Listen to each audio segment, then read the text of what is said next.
Hello बच्चों, एक प्रश्न है हमारे पास कि किसी एसी जनित्र तथा डीसी जनित्र के बीच मूलभूत अंतर यह है कि। तो चार ऑप्शन हमें दिए गए हैं, हमें बताना है कि सही उत्तर हमारे पास क्या होगा। तो सबसे पहले हम बात करते हैं प्रश्न में प्रयोग होने वाली जो मुख्य अवधारणा होगी। प्रश्न में प्रयोग होने वाली मुख्य अवधारणा के अनुसार हम जानते हैं कि जनित्र जो होता है हमारे पास वो क्या होता है। अगर मैं जनित्र की बात करूँ, जनित्र हमारे पास होता है जो हम प्राय यूज़ करते हैं या प्रयोग करते हैं, जिसमें हम यांत्रिक ऊर्जा को बदलते हैं विद्युत ऊर्जा में। यांत्रिक ऊर्जा को हम विद्युत ऊर्जा में बदलते हैं, उसे हम जनित्र बोलते हैं। तो अब हमें बताना है कि इसमें मूलभूत अंतर यह है कि जैसे पहला ऑप्शन दिया गया है कि एसी जनित्र में विद्युत चुंबकीय होता है, जबकि डीसी मोटर में स्थायी चुंबक होता है।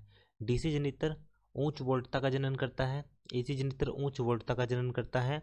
एसी जनित्र में सर्पी वलय होते हैं, जबकि डीसी जनित्र में दिक् परिवर्तक होता है।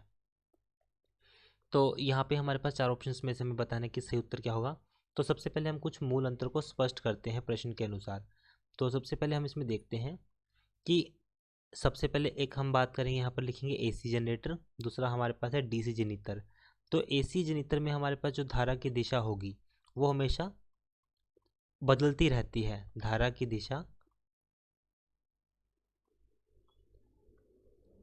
सदैव बदलती है,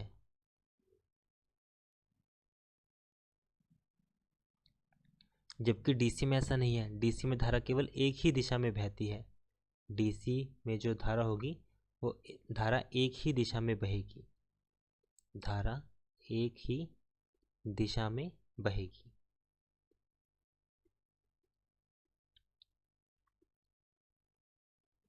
पहला हमारे पास ये होगा। दूसरा हमारे पास होगा कि जो जनरेटर में हमारे पास,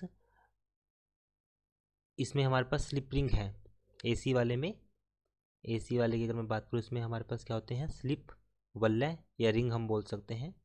एसी में स्लिप रिंग होते हैं, स्लिप रिंग होते हैं, जबकि डीसी में कम्यूटेटर होते हैं।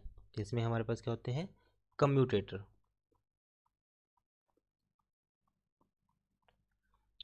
होते हैं।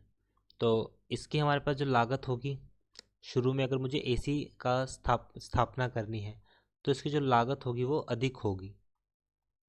इसमें जो लगने वाली जो लागत होगी हमारे पास वो अधिक होगी, बल्कि इसमें जो लगने वाली जो लागत होती है डीसी में वो कम होती है।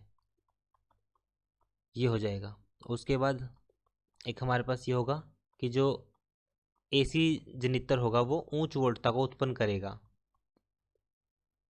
तो यहाँ पर हम कहेंगे कि जो एसी जनित्र होगा वो उच्च वोल्टता को उत्पन्न करेगा, उच्च वोल्टता को उत्पन्न करेगा। और ये जो होगा हमारे पास डीसी, ये है सदैव निम्न वोल्टता को उत्पन्न करता है। तो एक हमारे पास ये इसमें अंतर होगा। तो इन्हीं चारों के अंतर पे हम कह सकते हैं कि जो हमारा सही उत्तर होगा वो हो जाएगा ऑप्शन कि सी, एसी जनित्र उच्च वोल्टता का जनन करता है। ऑप्शन सी इसका उत्तर है। आशा करता हूँ कि प्रश्न का हल आपको समझ में आया होगा। धन्यवाद।